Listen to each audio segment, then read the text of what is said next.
de leurs besoins, qui ont pu être orientés aussi à partir du moment où ils ont cette maturité sur les projets et qui ont pu avoir l'ensemble des informations pour s'engager vraiment dans un projet de rénovation énergétique. Donc cet accompagnement date maintenant dans la loi de 2021 avec des agréments qui sont arrivés en 2023 pour les premiers et une phase opératoire vraiment depuis 2024 avec les rénovations d'ampleur et le parcours accompagné avec cet enjeu, et c'est toujours bien de se redire dans les objectifs initiaux, à la fois de pouvoir stimuler la demande et d'aller inciter finalement davantage de personnes à se lancer dans des projets de rénovation, mais surtout dans des projets de rénovation ambitieux, en allant aussi plus loin dans les travaux qui peuvent être réalisés en lien avec toutes les réformes des aides du début d'année 2024. Et par ailleurs, c'est pouvoir également simplifier le parcours pour les ménages. Donc, dans les réformes des aides de 2024, et je ne vais pas y revenir en détail non plus, puisque c'est des choses qui sont connues, se dire qu'au regard du service public de rénovation de l'habitat, donc c'est vraiment la porte d'entrée de l'image dans la rénovation, les différentes gammes d'aides depuis 2024, MaPrimeRénov', MaPrimeAdapt', MaPrimeLogement Décent, et donc d'accorder sur des rénovations un peu d'ampleur, un accompagnement spécifique un peu adapté pour l'autonomie ou la réhabilitation de logements dégradés pour les copropriétés, mais donc le cadre, mon accompagnateur rénov pour MaPrimeRénov', rénovation d'ampleur. Dans les quelques temps forts qui me paraissaient importants de remettre en avant, et notamment sur l'année 2024, mettre en avant déjà le comité de suivi des acteurs de l'accompagnement, donc qui permettent de faire des points avec les têtes de réseau accompagnateurs Rénov', donc et d'avoir des temps un peu plus stratégiques au niveau national pour partager les grandes orientations et des orientations qui peuvent ensuite être redéclinées si vous êtes adhérent de l'une ou de l'autre de ces têtes de réseau dans votre statut. Des sujets également liés à la mise en place de l'accompagnement, de premiers retraits d'agrément. On a passé le cap des 1000 structures agréées, on est même encore au-delà, mais on fera un petit bilan tout à l'heure. Et un décret en Conseil d'État qui a pu modifier certains points, et notamment l'avis obligatoire des CRHH, donc, qui était présent jusqu'au 6 novembre, le décret en Conseil d'État.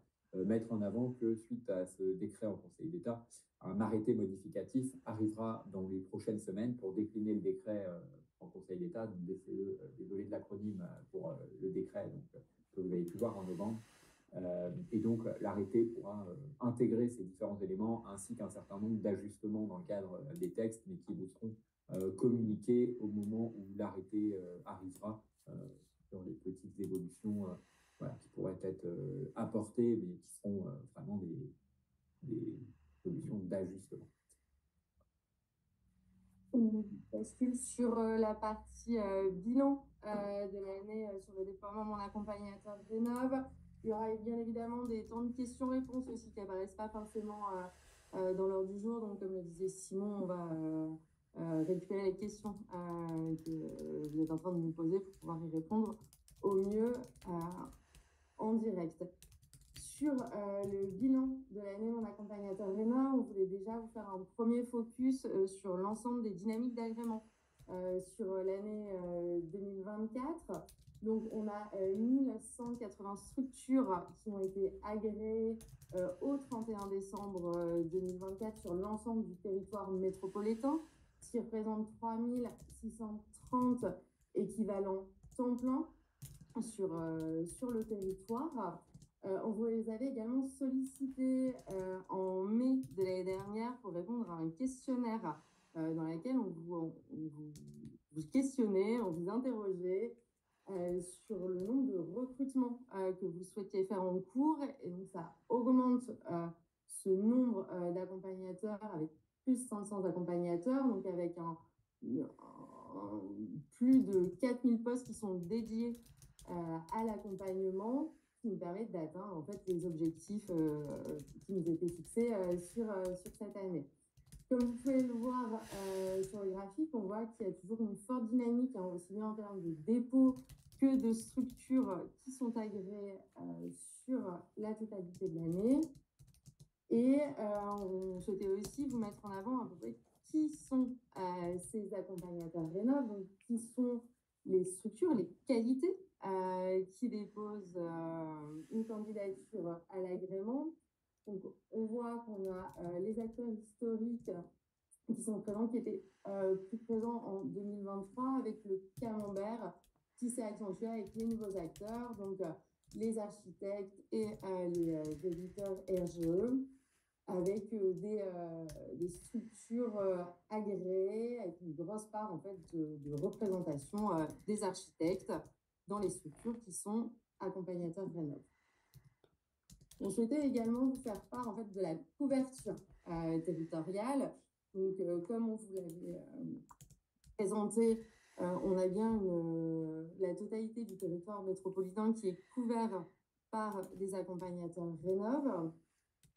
On a 97% des départements qui offrent une offre supérieure à 20 établissements référencés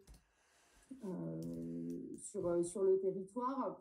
Vous voyez, il y a des gradations. Plus la carte est bleu foncé, plus on a de structures qui sont référencées au sein de ces départements.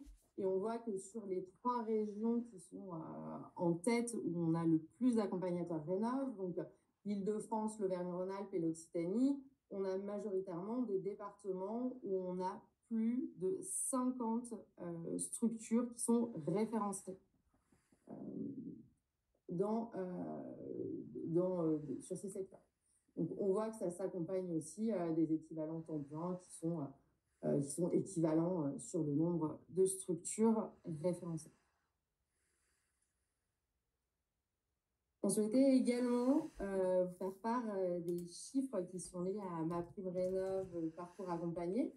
Donc sur cette année 2024, on voit qu'on a une dynamique qui a été progressive, aussi bien au niveau des dépôts mensuels. Donc, vous voyez, il y a une comparaison des courbes entre les courbes et graphiques entre l'année 2023 et l'année 2024, avec une progression sur l'année 2024, aussi bien en termes de dépôts, donc des dossiers de demande d'aide, que d'engagement. Ça représente concrètement 48 400 propriétaires occupants qui ont bénéficié de MaPrimeRénov' parcours accompagné, donc avec un accompagnateur Rénov', et de 5003 propriétaires bailleurs qui ont profité, qui ont bénéficié également de cette aide. On a un premier point sur le fait qu'on a 94% des bénéficiaires, donc des ménages qui ont pu bénéficier de l'accompagnateur Rénov', qui se déclarent satisfaits de leur accompagnateur Rénov'. On va faire un petit focus sur les slides suivantes. Donc, ce sont des informations qui sont liées à un questionnaire qui ont été envoyés aux ménages, dont les dossiers d'aide ont été soldés sur la fin d'année. Et ce questionnaire a été envoyé aux ménages entre novembre et décembre 2024.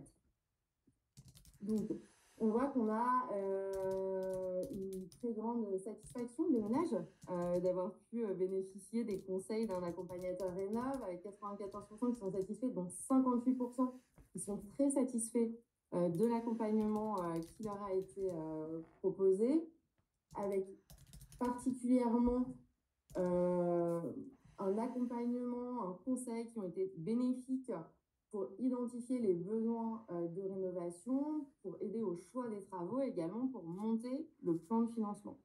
On va rentrer un peu plus en détail sur la slide suivante sur l'ensemble des missions que vous réalisez au quotidien auprès des ménages et les niveaux de satisfaction. Donc, on va retrouver sur les différents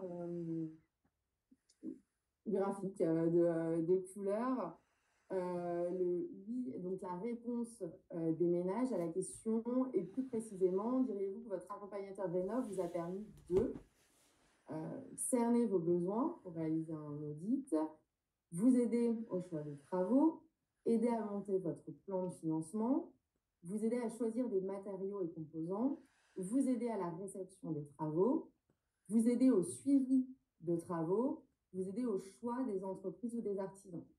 Les réponses proposées par le ménage étaient oui, tout à fait, oui, plutôt, non, plutôt, non, pas du tout, vous ne savez pas vraiment et ne se prononce pas. Donc la case en grise et la case ne se prononce pas. La partie en bleu est liée à la satisfaction des ménages et en orange ou rouge, la partie qui est liée à l'insatisfaction et le vert sur les ménages qui ne savent pas vraiment se positionner. Donc on voit qu'on a un taux de satisfaction qui est important sur les 4 premiers items, donc pour pouvoir aider à cerner les besoins, aider au choix de travaux, aider à monter le plan de financement et au choix des matériaux et composants. Et on voit qu'on a encore un peu des axes d'amélioration sur le conseil et l'aide à la réception des travaux, également le conseil qui est lié au suivi des travaux et le choix des entreprises ou des artisans. Des points d'amélioration qui s'expliquent aussi par le cadre un peu spécifique mis en place par l'accompagnateur Rénov, puisqu'on n'est pas sur une mission de maîtrise d'ouvrage, c'est pas l'accompagnateur de réceptionner les travaux et on sent ou de suivre en direct les travaux, mais on sent qu'il y a peut-être un sujet, notamment là-dessus, de clarification des usagers sur effectivement ce qui est le rôle de l'accompagnateur Rénov, de ce qui est leur rôle, et voilà, ça pose ces questions-là, mais qui se comprennent tout à fait au regard aussi du cadre du texte là-dessus. Je vous propose donc de passer au point suivant sur les dispositifs d'aide MaPrimeRénov Parcours Accompagné. Oui, alors, et d'ailleurs, on voit qu'il y a déjà quelques questions, donc on pourra y venir après cette partie, peut-être sur les premières. Mais pour les grandes lignes dont vous avez, j'imagine, pour beaucoup eu connaissance, mais c'est intéressant quand même de le repartager ici. Déjà, indiquer que pour 2025, on a réussi à préserver, dans un contexte politique que vous connaissez, une relative stabilité, en tout cas, une stabilité sur les principales grandes modalités d'aide, avec des ajustements sur les avances et ménages supérieurs, on pourra y revenir tout à l'heure. Voilà, avec un budget global de l'ANA, donc au-delà d'ailleurs de la seule rénovation énergétique, de 4,4 milliards d'euros, soit 600 millions de plus par rapport aux moyens consommés, et de 3,2 milliards dedans qui sont directement délégués dans les territoires, voilà, auxquels avec également 300 millions sur l'ingénierie aux collectivités. Donc là, c'est quand on évoque notamment le financement du réseau France Rénov, donc avec cet enjeu majeur d'information des ménages et d'accompagnement derrière avec l'accompagnateur. Donc, le point spécifique aussi, et sur lequel il me paraissait important de communiquer au-delà de ce qui a déjà pu être communiqué dans la presse, c'est de redire qu'on est en attente d'adoption du projet de loi de finances. Alors, on est à la fois un jour trop tôt pour pouvoir avoir tous les derniers éléments, mais on espère que ça se débloque très vite. En tout cas, en l'attente de l'adoption du projet de loi de finances, on a une consigne au service instructeur d'instruire les dossiers pour pouvoir engager les financements dès que ce projet de loi de finances sera voté, en espérant que, d'un point de vue politique publique, qu'on puisse l'avoir le plus vite possible. Mais voilà, on en saura plus dans les prochaines heures. Donc en tout cas, il y a cette consigne d'instruction des dossiers pour que ça puisse, que les engagements puissent reprendre très rapidement. Ce qui pose aussi des questions par rapport aux questions, des sujets par rapport aux questions posées sur les délais d'instruction moyens. C'est assez compliqué de le dire aujourd'hui au regard du contexte sur ces engagements. Se dire néanmoins que les paiements peuvent continuer pour les projets qui ont été engagés l'année dernière et les travaux seraient terminés. Donc, bien sûr, en tout cas, les demandes de paiement peuvent être inscrites et payées semaine. Voilà, donc sur les différentes aides, on revient sur la slide un peu évoquée tout à l'heure, donc je ne vais pas reprendre en détail, mais peut-être pour la suite, voilà, sur les rénovations d'ampleur, peut-être évoquer les évolutions donc, qui se portent à la fois sur les ménages supérieurs, donc avec des taux qui ont été revus dans les arbitrages. L'objectif était de maintenir cette progressivité des aides par rapport aux contraintes budgétaires qui avaient pu être posées. Donc les ajustements des forfaits pour les ménages de revenus supérieurs, mais vous les avez, j'imagine, bien en tête, ils sont dans le tableau, je ne vais pas les commenter. Les compromis de vente qui étaient possibles depuis le milieu de l'année sur les parcours d'aide nationale qui sont et qui vont être acceptés en justificatif au niveau modeste et très modeste, et les avances qui, pour les modestes et très modestes, ont été plafonnées à un montant de 30% cette année. Donc, sur l'accompagnateur Rénov, c'est plutôt des rappels, mais en tout cas, pas d'évolution sur les taux de financement, etc. On reste dans ce cadre de stabilité. Peut-être prendre quelques questions, peut-être ici, et j'en vois une première qui est relative aux critères sur le UBAT, stade déperdition thermique. Donc, peut-être rappel à tous, quand on est sur des sauts de 4 classes, il y a, pour bénéficier des subventions MaPrimeRénov' parcours accompagné, un critère de respect des faibles déperditions thermiques qui, dans les faits, est opérationnel depuis octobre. Et donc, l'harmonisation des audits, en tout cas pour tous les audits réalisés à partir d'avril et déposés depuis octobre, doivent respecter le K3CL 2021. Et donc, derrière, peuvent permettre d'afficher ce critère de faible déperdition thermique. On sait qu'il y a un certain nombre de questions opérationnelles, de mise en œuvre, etc., qui nous sont montées par différents canaux, pour être tout à fait honnête. On est en train de repréciser avec le ministère de tutelle les conditions fines d'application. On a des retours sur la manière dont on peut l'appliquer, sur des typologies aussi pour lesquelles l'atteinte du critère de faible déperdition thermique peut être compliquée, notamment lorsqu'on est sur terre-plein. Pour les maisons sur terre-plein, on sait qu'il y a un certain nombre de questions de ce type qui se posent, et donc voilà, on regarde avec le ministère de tutelle pour pouvoir vous répondre au mieux et au plus vite sur ce sujet qui revient régulièrement. En tout cas, c'est bien un sujet qui est aujourd'hui dans les textes. Se dire également qu'il y avait une deuxième question sur tout ce qui était le décret pour le cumul du prêt à taux zéro et les subventions ANA pour les ménages modestes. C'est la question qui se passe en même temps. Modeste et très modeste, ça veut dire que le décret est dans sa dernière ligne droite, qu'on espérait qu'il soit signé avant, et que les multiples évolutions politiques du moment font qu'il est presque au bout de son parcours, mais qu'on espère que ça arrive au plus vite. Et je peux vous garantir que ça nous arrangerait également de notre côté que ça puisse arriver, qu'on puisse communiquer là-dessus assez rapidement, qu'on fait notre possible, et que ça prend un cadre politique un peu spécifique avec une actualité nationale qui prend un peu le pas sur ce décret, malheureusement. Mais en tout cas, on espère qu'il puisse arriver d'un jour à l'autre le plus vite possible. Et c'est le même décret qui permettrait aussi d'améliorer le taux de financement, en tout cas le taux d'écrêtement pour les modèles à 90.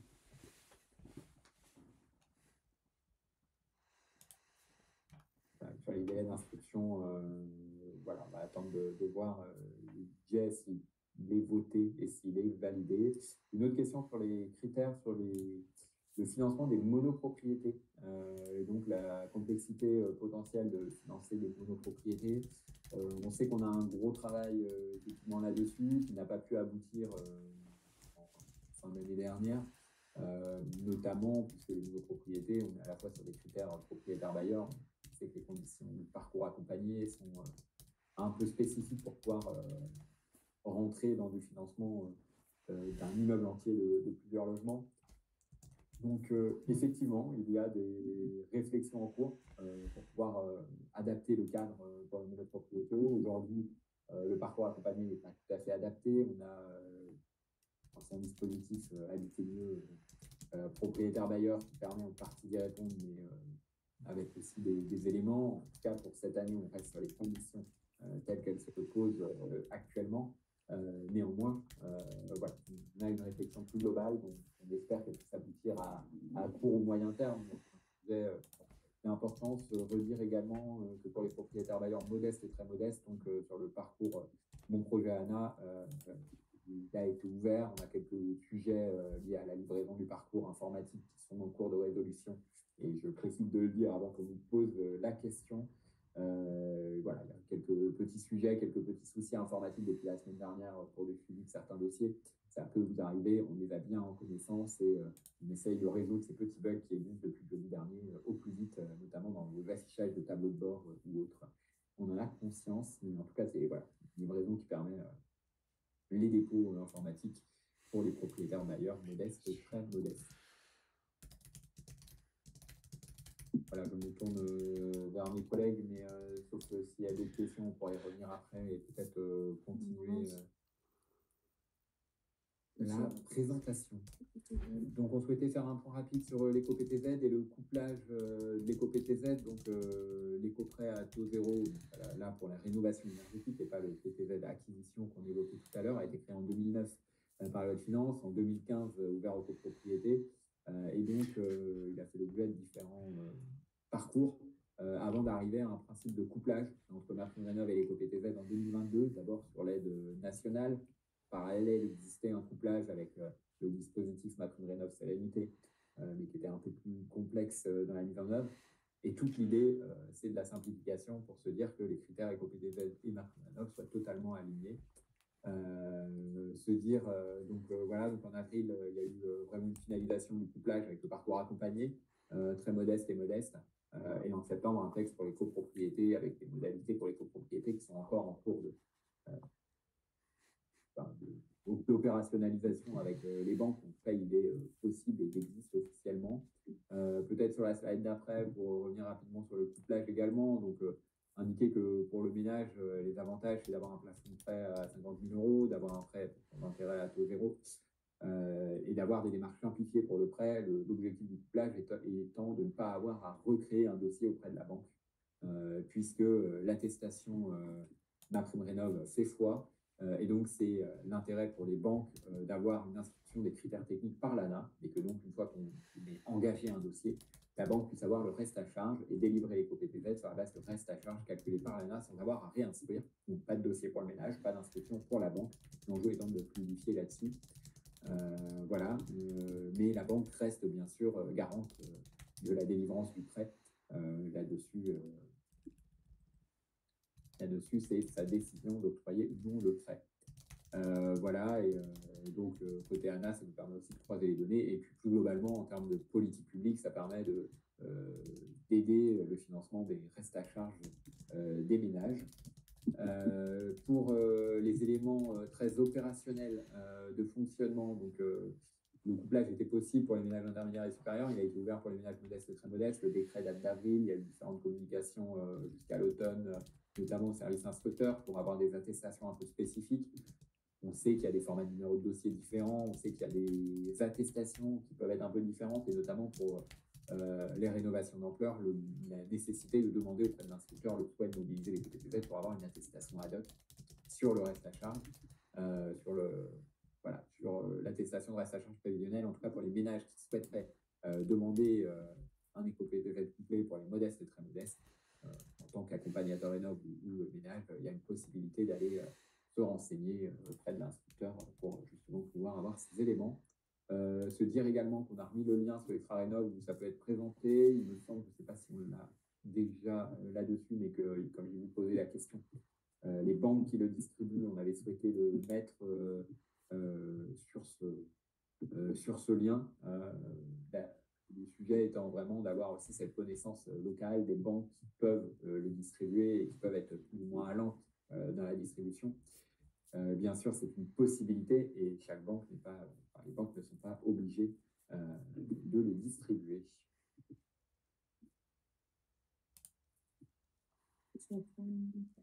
Question-réponse. Les questions-réponses, désolé, je regarde en même temps les questions qui n'auraient pas été répondues. Je vous invite à bien mettre un pouce levé pour les questions que vous souhaiteriez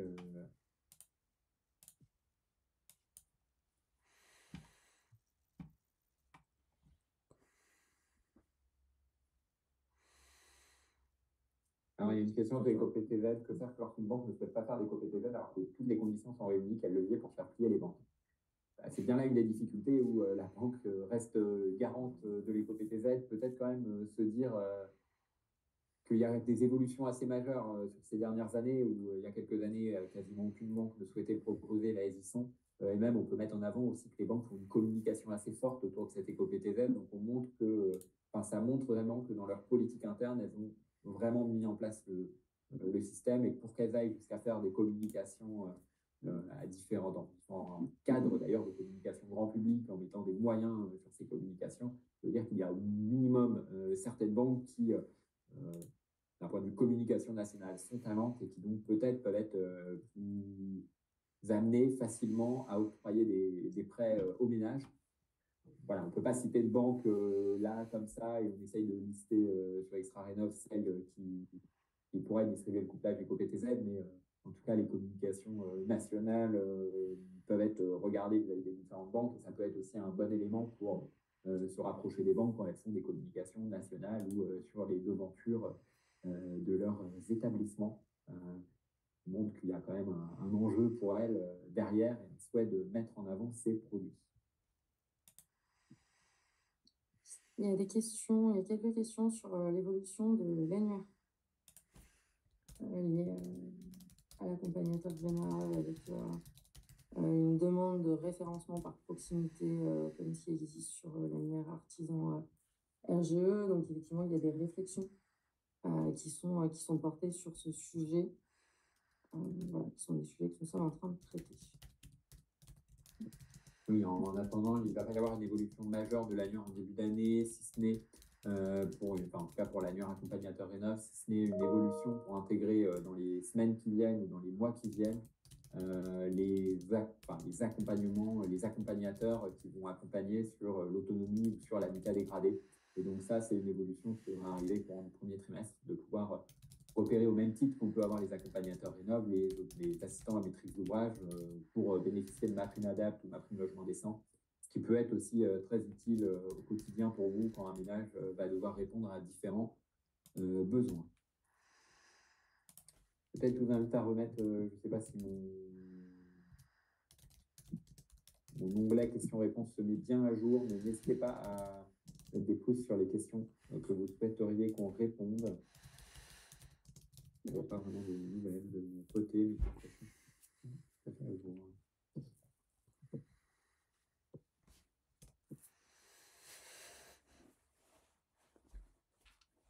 Des questions sur les signalements et sur les fraudes, avec des questions sur pourquoi certains mares ont reçu l'agrément, alors qu'en examinant les dirigeants de société, on peut se rendre compte que les dirigeants possèdent des entreprises dans le bâtiment. Tout un sujet plus global lié à la maîtrise des risques, etc. là-dessus. Se dire que la stratégie de maîtrise des risques pour éviter les acteurs peu scrupuleux, voire même pire, sont mises en place avec un premier volet qui est au niveau de l'agrément. Déjà, le fait d'avoir une vérification de différents éléments et vous dire, je n'ai pas le chiffre là sous les yeux, mais qu'il y a quand même beaucoup de rejets ou de dossiers qui ne font pas l'objet d'agrément et que c'est un premier filtre. Après, il y a des conditions aussi qui se posent en termes d'indépendance et de neutralité de l'accompagnateur, au niveau, par exemple, de filiales d'entreprises, etc., qui peuvent être retrouvées sur la foire aux questions du site écologie.gouv.fr, et qui mettent aussi des cadres où il peut y avoir des liens capitalistiques entre structures. Néanmoins, dans les réalisations des accompagnements, il ne peut y avoir de lien avec les entreprises de travaux. Se dire également en parallèle qu'on a tout un sujet pour nous de retirer derrière les agréments si on a des structures qui sont indélicates, ou en tout cas qui ne réaliseraient pas les accompagnements comme il se doit, que ce soit par l'ANA, par la répression des fraudes, ça peut être aussi avec les organismes qualificateurs RGE, ça peut être à différents niveaux, et que donc on a tout un travail qui est en place, on a des procédures qui ont eu lieu, on a des procédures en cours, on a des retraits. Voilà, donc je veux dire que c'est également quelque chose qu'on se donne, sur laquelle on se donne le moyen de pouvoir agir.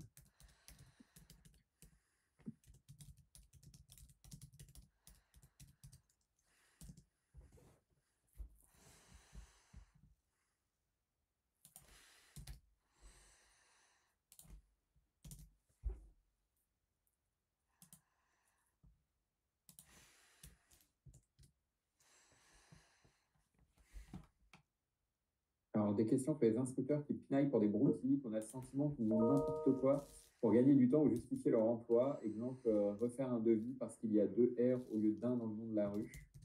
Pas un autre exemple du genre tous les jours. Y a-t-il un contrôle de ces instructeurs? Notre objectif est de pouvoir travailler avec les différentes têtes de réseau d'accompagnateurs pour justement pouvoir regarder s'il y a des difficultés qui se posent, pouvoir voir si, alors là, les exemples posés sont, je pense, les plus caricaturaux qu'on peut trouver, mais voilà. En tout cas, sur la base de ces exemples, pouvoir avoir un retour, pouvoir améliorer l'instruction et de pouvoir travailler un certain nombre de choses pour améliorer et éviter les échanges. Alors les instructeurs ont globalement, quand on voit les courbes, ont beaucoup de travail et beaucoup de dossiers et une croissance de dossiers importante. Donc pour un instructeur, je pense que le fait d'avoir un dossier qui revient n'est pas quelque chose qu'il va souhaiter forcément là où les dossiers, il y en a beaucoup. Donc personne n'est dans une logique de justifier son emploi. On sait qu'il y a largement de quoi faire. C'est pas ça le sujet. Par contre, il y a un sujet d'améliorer l'instruction si jamais il y a des difficultés constatées, d'harmoniser les foires aux questions sur Extra-Rénov permettent aussi de poser quand il y a des points peu clairs. On a évoqué tout à l'heure les critères de faible déperdition thermique sur lesquels on sait qu'il va falloir qu'on réponde, mais il peut y avoir des situations peu claires là-dessus sur lesquelles il faut qu'on précise et pour lesquelles justement ces échanges avec les têtes de réseau au niveau national peuvent nous aider là-dessus.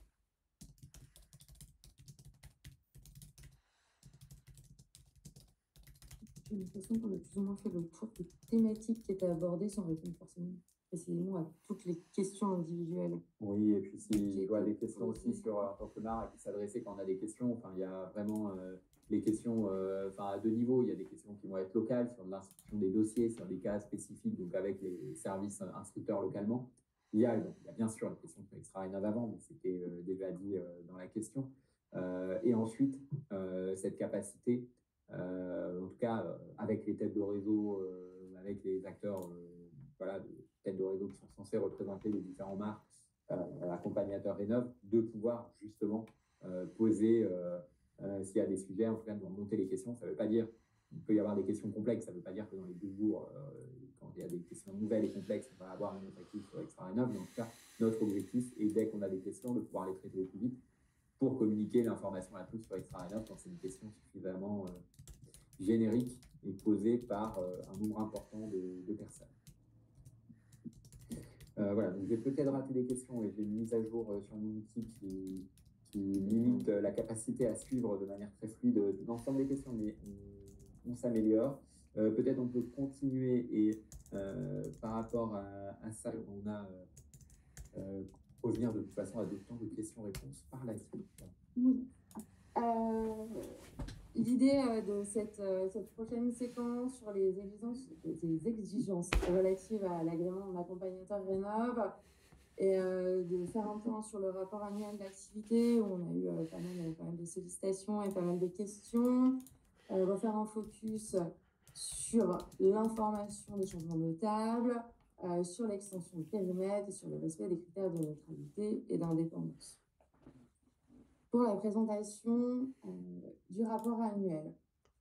Le rapport annuel, c'est donc une obligation qui est une obligation de rapport qui doit être fournie par l'accompagnateur Rénov tous les ans au plus tard au 31 mars, qui se fait sur la plateforme. Donc la plateforme, vous avez demandé votre candidature, vous avez un espace personnel donc, qui a été complété depuis le 1er janvier pour pouvoir accéder à ce rapport annuel. Pour l'année 2025, il est obligatoire pour toutes les structures qui ont été agréées jusqu'au 31 décembre 2024. Il permet de transmettre donc, des informations sur l'année qui vient de s'écouler. Il est composé de 2 manières. Il y a une partie où vous allez saisir des informations sur la plateforme. On fera un focus après sur l'ensemble des éléments que vous devez nous communiquer. Et ensuite, des pièces qui sont téléversées. Une fois que vous avez complété ce rapport, il faut bien valider le rapport pour qu'il puisse être transmis. Il est donc soumis à l'ANA. Vous avez dû recevoir Pardon, excusez-moi, je vais un peu trop vite. Sur la manière dont l'affichage se fait dans votre espace personnel, vous arrivez donc sur votre espace personnel, vous avez bien le petit onglet à compléter qui se trouve en haut de votre espace, donc qui est la page d'accueil quand vous vous connectez sur la plateforme. Soit vous avez commencé à compléter votre rapport. Donc, il reste bien le petit bandeau informatif, le petit tag à compléter. Soit celui-ci a été déposé et donc ça bascule sur un tag déposé qui est vert. Ça vous permet en fait d'avoir un rappel visuel de où vous en êtes sur votre rapport. Si vous avez déposé l'ensemble des pièces, rempli les champs lignes, mais que vous n'avez pas cliqué pour soumettre votre rapport, vous aurez bien le tag à compléter. Ça veut dire que votre rapport annuel ne sera pas déposé. Donc, il est bien important de vérifier que le tag bascule en vert et vous recevez également un mail d'information quand celui-ci a été déposé. Ce que contient le rapport annuel, c'est une mise à jour du nombre des personnes qui sont consacrées à l'accompagnement, c'est-à-dire par département, également la projection que vous faites sur le nombre d'équivalents temps plein pour votre structure, l'actualisation des qualifications de l'accompagnateur Rénov, qui était déjà dans les pièces qui étaient demandées au moment de la demande de l'agrément, votre prévisionnel d'activité, donc le nombre de ménages que vous comptez suivre. Si il y a une partie que vous avez suivie, pardon, il y a une partie également sur la sous-traitance, la liste intégrale des accompagnements que vous avez effectués pour l'année en cours. Pour ce document, vous pouvez téléverser votre document de suivi en format Excel, en format PDF, sous le format que vous souhaitez. Et ensuite, la structure du capital qui a été actualisée et l'ensemble des évolutions qui sont liées à la structure dont vous voulez nous faire part. Vous allez recevoir 2 mails de rappel pour bien compléter et soumettre votre rapport annuel d'activité. Il y a un premier mail qui est parti le 1er février, donc vous avez dû être destinataire il y a quelques jours, et vous recevrez un mail de rappel le 15 mars, c'est-à-dire 15 jours avant la date de fin d'envoi du rapport annuel. Donc on rappelle, hein, c'est une obligation de fournir le rapport annuel. Sans ce rapport annuel, ça peut entraîner un retrait de l'agrément. Si jamais vous avez des difficultés, il y a un formulaire dédié, un formulaire d'assistance qui est accessible donc, sur la plateforme, mais également vous le retrouverez en lien hypertexte sur ce support.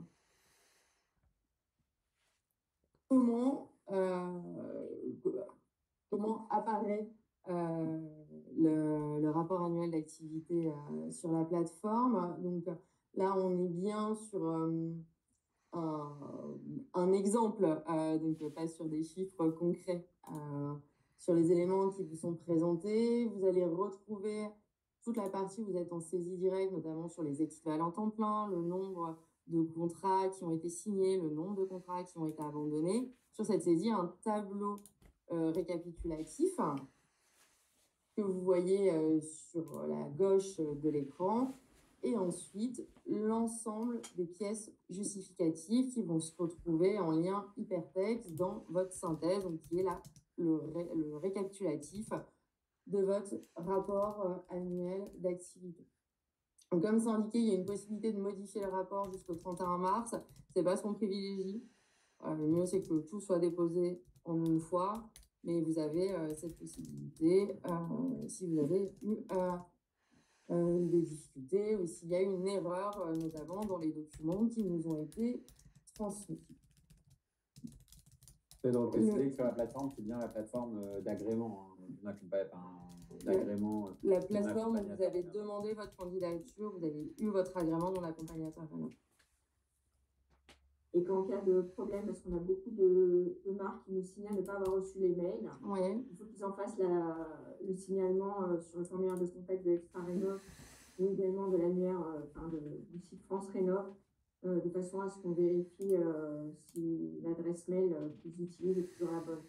Donc, les mails ont été adressés à l'adresse mail que vous avez indiquée dans la plateforme d'agrément. Donc, si vous avez changé de coordonnées, effectivement, et que vous ne l'avez pas signalé, vous n'avez pas reçu le mail. Mais pour autant, vous devez tous fournir ce rapport, que vous ayez reçu ou pas le mail, et que vous soyez marque historique ou pas.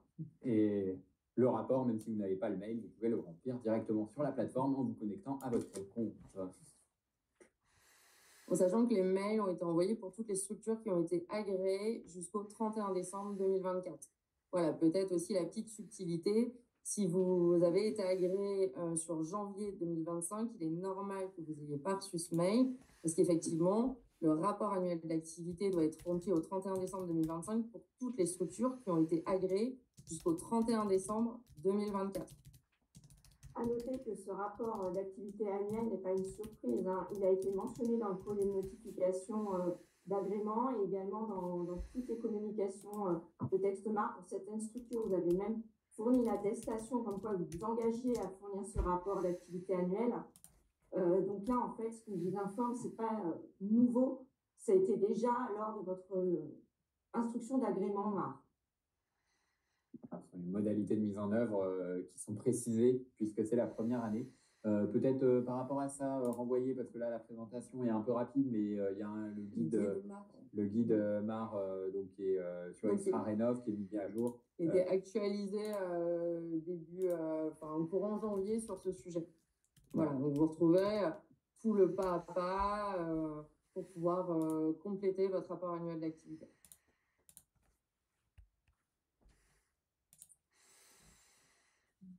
Est-ce qu'il y avait d'autres questions sur ce sujet? De redire les marques qui sont concernées jusqu'à quelle date d'agrément, parce que ça soulève encore des questions. C'est pour toutes les structures qui ont été agréées Mon Accompagnateur Rénov jusqu'au 31 décembre 2024.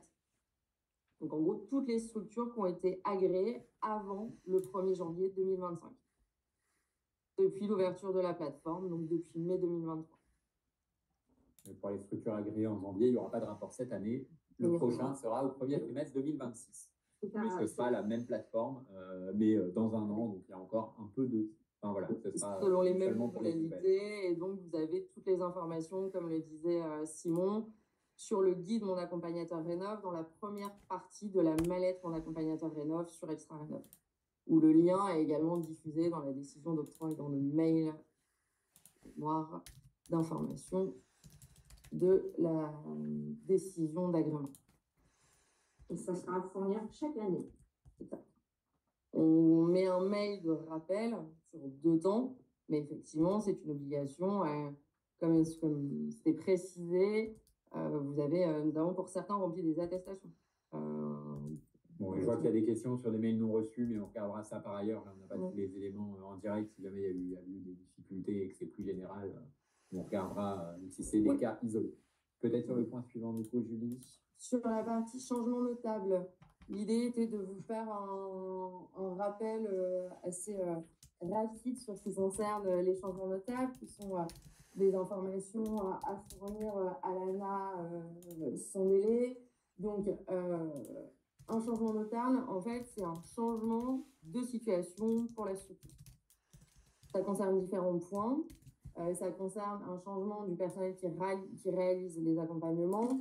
Ça donne le changement d'adresse, la perte et l'obtention de nouvelles qualifications, la modification de la structure et de son capital, un changement de dénomination, mais c'est également un changement de périmètre d'intervention géographique où on fait un focus juste après. L'idée, c'est de juste vous remettre en visibilité. Quand il y a des évolutions sur ces 6 points, il faut informer l'ANA qu'on est en train de mettre en place de différents développement informatique pour faciliter les modalités de communication. Et c'est important que vous puissiez nous informer sur ces points. Je vous propose de basculer sur le focus extension de périmètre. On a eu beaucoup de demandes et beaucoup de questions sur l'extension du périmètre, donc du périmètre d'intervention des accompagnateurs Rénov'. Donc, l'extension de périmètre permet à une structure d'élargir son périmètre de référencement, donc de mise en relation via notamment l'annuaire sur France Rénov'. On a, avec l'arrêté qui est en cours, en l'état actuel des textes, une obligation de déposer l'ensemble des pièces qui vous ont été demandées pour obtenir l'agrément de mon accompagnateur Rénov', ce qui peut être assez conséquent, jusqu'à 25 pièces qui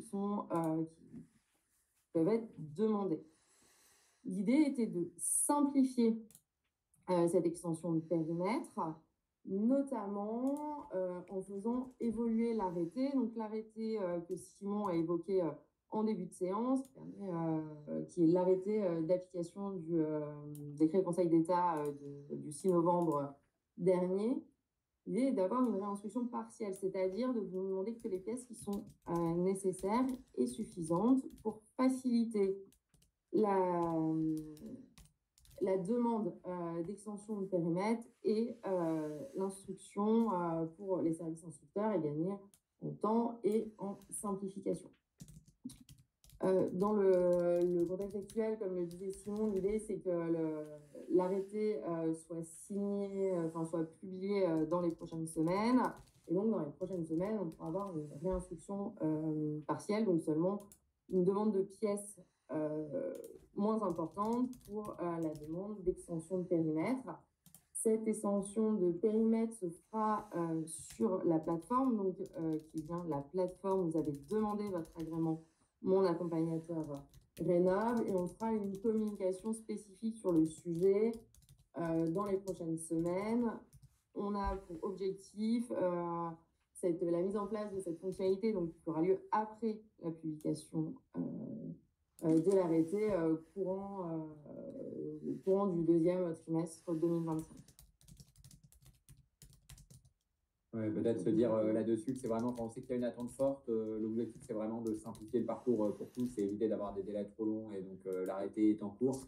C'est vraiment de pouvoir le faire sur la plateforme avec un grand suivi, et il y aura, on a à date pas les éléments pour les présenter et les dates d'ouverture, mais en tout cas fin du premier trimestre, qu'on puisse revenir vers vous pour vous indiquer une échéance d'ouverture de la plateforme. Enfin, vous informer l'arrêté quand il sera pris déjà, et des différents éléments, vous indiquer les dates d'échéance pour l'ouverture, en tout cas les dates visées, voilà, enfin, on vous indiquera fin du premier trimestre, et donner les éléments pratico-pratiques également pour pouvoir préparer la demande et être prêt pour les structures qui ont le plus besoin, en tout cas le souhait le plus important d'extension de périmètre là-dessus, de pouvoir préparer en amont l'ensemble des dossiers pour que ça aille derrière avec les éléments attendus. Peut-être une toute dernière partie, et on l'évoquait un peu tout à l'heure dans le cadre des sujets de fraude, notamment d'abus, etc. Rappeler que le texte pose des enjeux forts en termes de neutralité et d'indépendance vis-à-vis des équipements, des solutions technologiques, des scénarios de travaux proposés, vis-à-vis des entreprises de travaux, vis-à-vis regarde l'exécution d'un ouvrage. Il y a certaines choses qui sont posées dans les textes qui ne doivent pas conduire à imposer aux ménages une ou des entreprises de travaux, qui ne doivent pas introduire de relations financières ou de tout autre ordre d'ailleurs entre MAR et les entreprises de travaux ou fournisseurs de matériaux, qui ne doivent pas introduire une orientation privilégiée, voire l'incitation du ménage vers une des entreprises. Bref, tout ça pour rappeler que le ménage reste le seul décisionnaire, et l'accompagnateur Rénov' est là pour orienter, indiquer comment trouver une entreprise, etc. Par rapport à ça, dire également, du coup, alors là on est sur des grands principes, on a conscience qu'au-delà de ces grands principes, on a un enjeu d'aller plus en détail, de pouvoir indiquer un peu comme ce qui existe sur la demande d'agrément, des éléments précis, des cas de ce qu'on a pu constater après un an d'historique sur le dispositif, un an de recul des différentes choses qui ont pu être remontées, et en tout cas d'avoir un tableau un peu plus exhaustif sur ce qui est autorisé, ce sûr de ce qui ne l'est pas.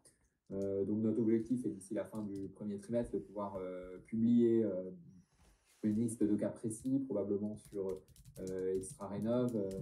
D'ailleurs, là-dessus, voilà, sachant que du coup, ça nous permet derrière de poser ça.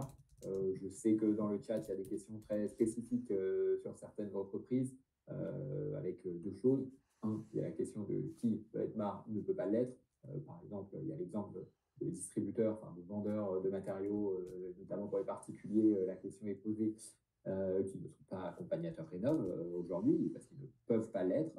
Il y a le sujet de lien filial, etc., entre entreprises, travaux et accompagnateurs Rénov, où les conditions sur ces conditions de filiale sont posées sur la foire aux questions écologie.gouv.fr qui existe depuis le lancement du dispositif et qui n'a pas été retouché là-dessus.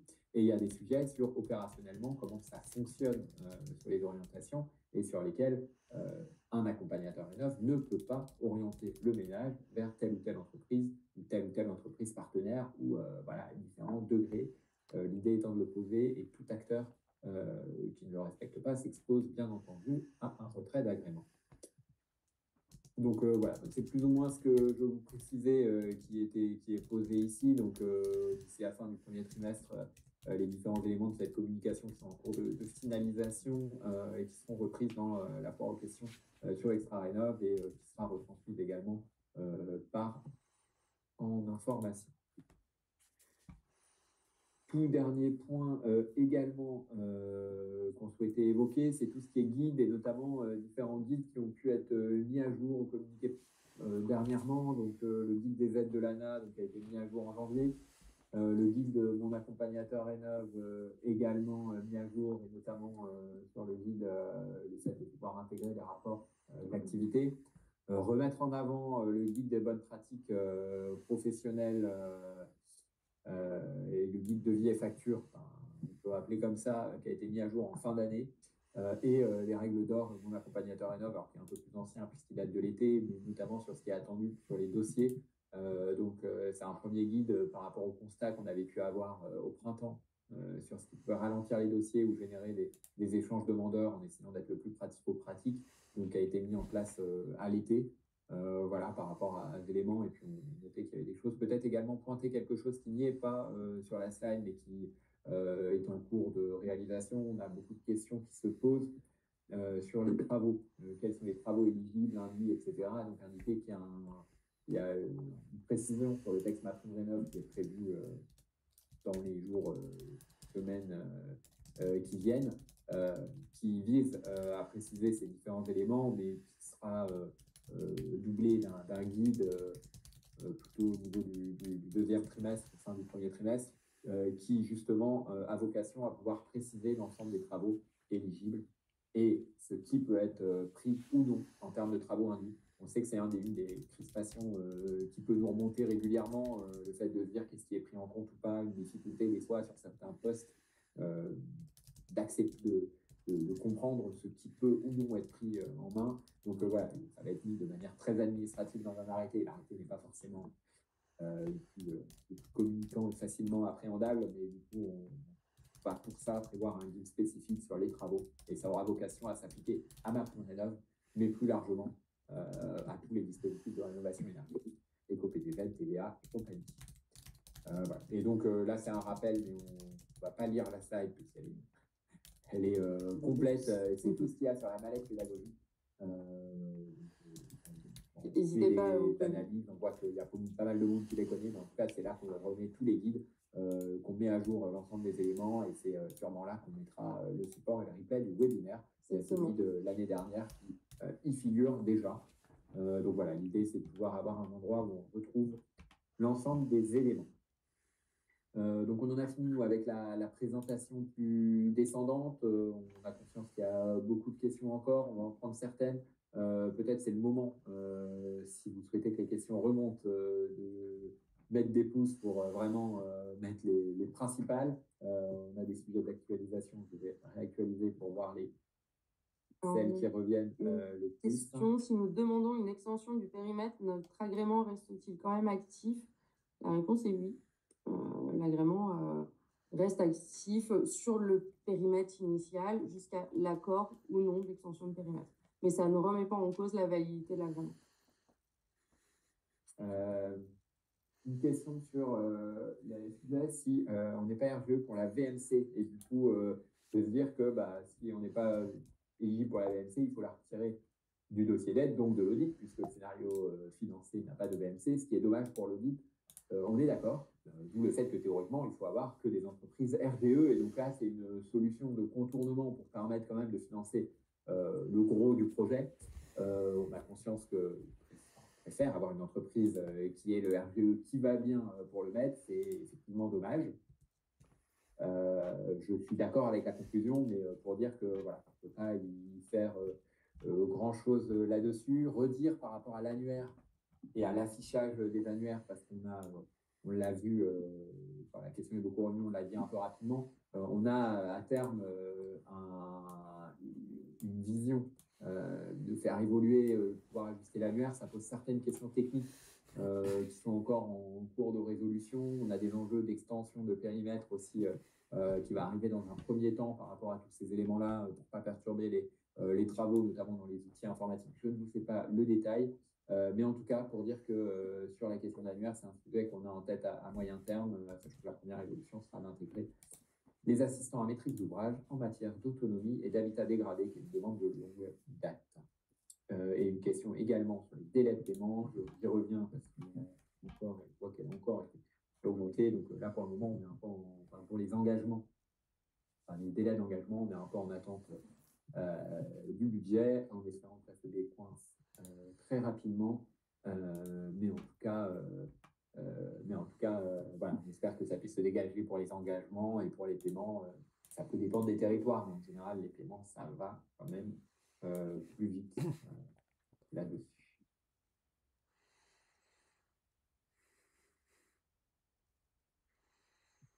Question qu'on nous signale sur comment signaler un accompagnateur rénov, j'imagine dans les cas de fraude ou de difficulté.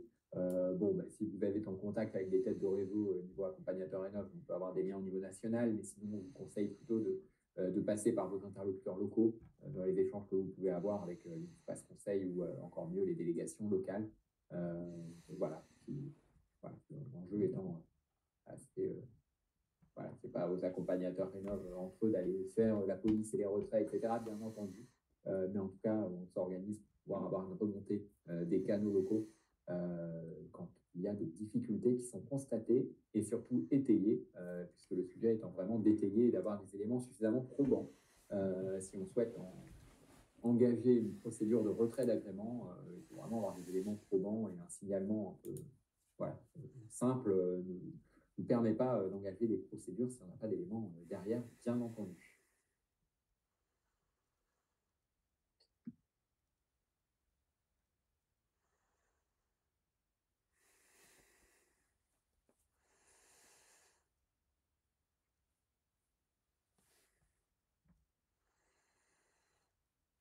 On a des points qui nous posent des questions sur les taux de 30% d'avance qui ne seraient pas suffisantes pour les ménages, etc. Se dire que on prend l'information qui est posée, on a conscience que ce 30% est un taux plus faible pour une avance que 70%, on l'a conscience, on en a conscience. Se dire qu'il y a également des possibilités d'acompte qui sont possibles à l'avancement des travaux, et donc il reste une possibilité jusqu'à 70% pour le coup, quand les travaux s'étirent et qu'il y a un besoin de trésorerie qui se fait sentir. Après, c'est une décision par rapport aussi aux arbitrages qui nous sont posés, etc., de pouvoir de restreindre ce taux de financement.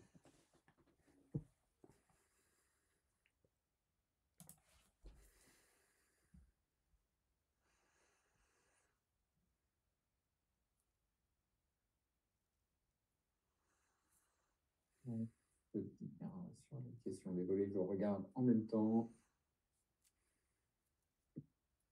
Pour les changements de plan d'usage du bâtiment ou de volume qui évoluent. Quand il y a des surfaces qui évoluent et qui bougent avant-après, sauf parce qu'il y a des difficultés, notamment dans les extensions limitées, sur ce qui est finançable, côté MaPrimeRénov', il y a une question sur Extra-Rénov', il me semble, pour intégrer ce qu'il en est. Pour les audits, ils peuvent être faits avant-après avec des surfaces différentes pour ce qui est de la justification de l'étiquette. Après, je vous renverrai aux questions Extra-Rénov' où il me semble que cette question, en tout cas de l'extension, enfin, je l'ai vu passer dernièrement. J'espère qu'elle est bien publiée, et sinon, elle le sera rapidement sur ce qui peut, enfin, dans quel cadre on finance, ou jusqu'où on finance sur les extensions.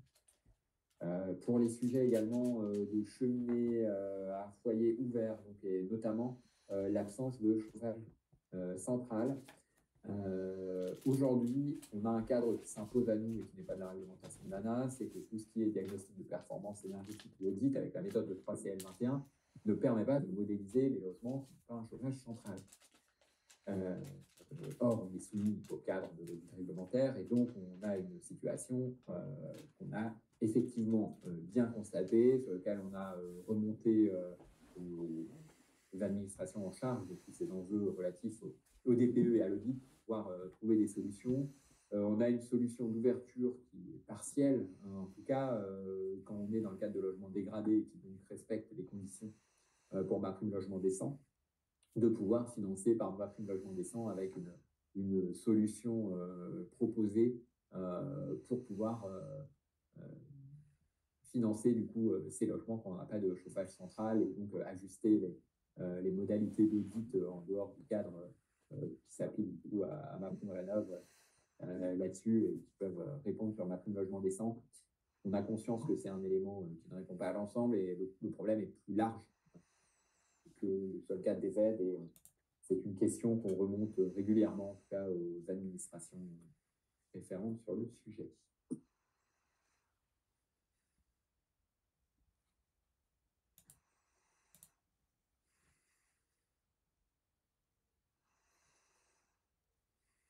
Des questions sur les listes exhaustives de travaux éligibles, je l'ai évoqué un peu rapidement tout à l'heure pour dire qu'on a un arrêté critères techniques qui doit arriver, et puis des évolutions de texte ANA derrière, et mettre en avant aussi qu'on a un guide qui est prévu pour clarifier cela. Voilà, c'est un des sujets qu'on a mis en priorité dans les travaux côté 2024 et qui sont en train d'aboutir parce que justement, on a eu tous ces retours sur l'instruction de qu'est-ce qui peut être financé, etc. Donc voilà, on a vraiment regardé cette question et on a l'enjeu d'avoir un guide et vraiment d'élargir tout cela également à l'ensemble des travaux de rénovation énergétique.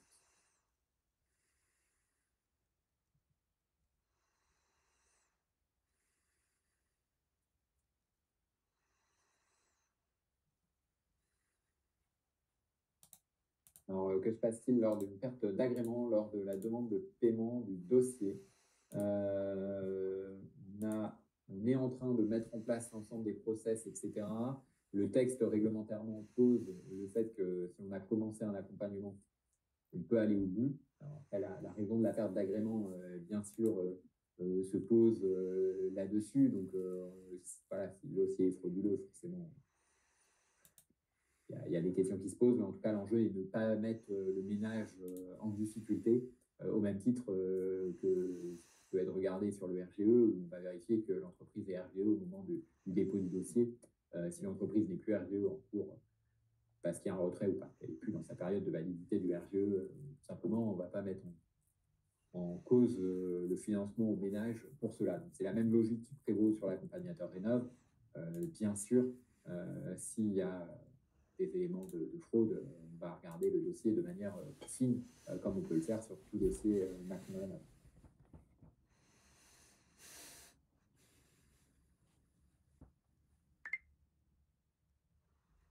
Vu qu'il y a des questions qui reviennent sur la faible déperdition thermique et le UBAT, voilà, je reviens sur mes questions, sur mes réponses du début en disant que effectivement c'est un sujet qu'on a en tête et qui fait partie des discussions qu'on a actuellement avec le ministère de tutelle.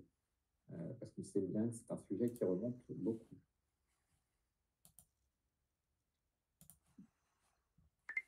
Je vois qu'il est peut-être bientôt finir, je pense, parce que mes collègues me remettent en avant des questions. On a beaucoup de questions. Enfin, encore une fois, on sait qu'on ne peut pas forcément toujours tout traiter. On essaye de prendre le principal.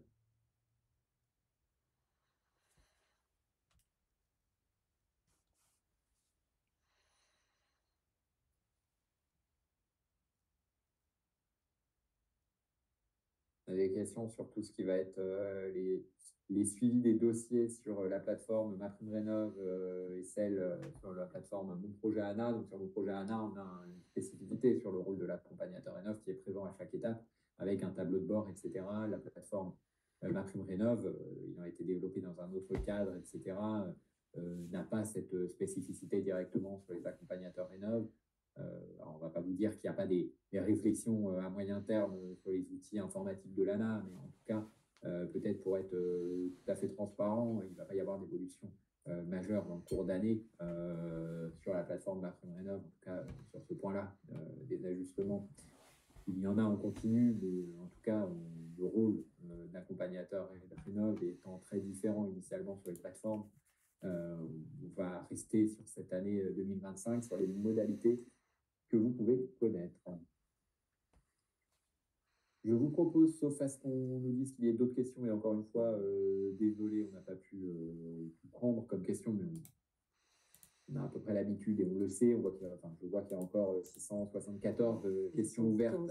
Donc, voilà, ça fait beaucoup de questions. On espère avoir répondu à certaines questions. On sait qu'il y a forcément, comme d'habitude, il peut y avoir des frustrations de sujets qui n'ont pas été répondus. Mais pour vous dire en tout cas globalement que l'objectif de ce webinaire de début d'année était quand même de reposer un certain nombre de cadres, d'avoir aussi ce temps d'échange, de voir les questions qui remontent. C'est également important pour nous, notamment pour préparer derrière ou reprioriser des traitements. On l'évoque sur les sujets des travaux éligibles et induits, toutes les remontées qui ont eu lieu en cours d'année nous ont permis de prioriser ce travail. Là, on voit qu'il y a des questions notamment sur la faible déperdition thermique, sur d'autres sujets, donc c'est un point qui est important.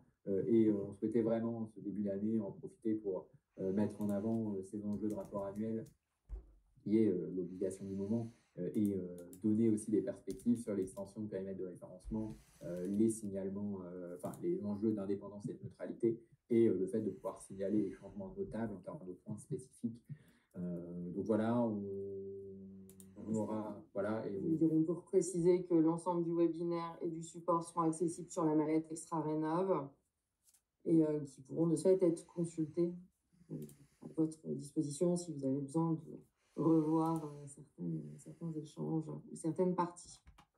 Et enfin, dire qu'on a pu indiquer certaines choses qui arriveront dans les prochaines semaines, dans les prochains mois. On prévoira dans ces cadres-là des messages d'information, au même titre que les messages d'invitation au webinaire, donc les messages d'information pour les personnes agréées depuis plus longtemps, qui ont pu être transmis, par exemple, courant de l'été, pour informer des actualités majeures qui arriveront dans les prochaines semaines, parce qu'on sait qu'il y a encore un certain nombre de points en préparant le webinaire sur lesquels on n'a pas encore pu préciser l'ensemble des éléments, puisque c'est encore en cours de finalisation.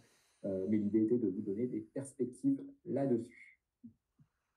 Sur ce, Julie, sauf si tu as des points à rajouter. Merci Simon. Bonne journée. Bonne journée et puis une très bonne année.